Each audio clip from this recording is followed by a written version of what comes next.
बिस्मिल्लाहिर्रहमानिर्रहीम। अस्सलाम वालेकुम दोस्तों, आज है 27 नवंबर 2024, इस्लामाबाद सब्ज़ी मंडी।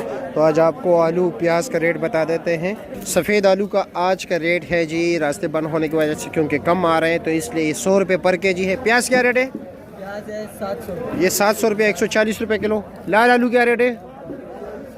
700 रुपया, 140 रुपये किलो। दीगर दोस्तों से पूछते हैं, एक जगह पे काम नहीं चलेगा। क्या रेट है जी आलू? अच्छा आलू ये 700 रुपये 700, 140 रुपये किलो।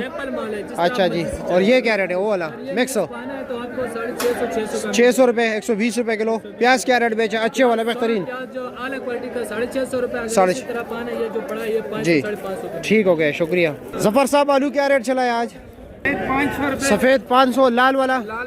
अच्छा आलू 700। अच्छा 700, दरमियाना 650। प्याज क्या रेट चला है? 400।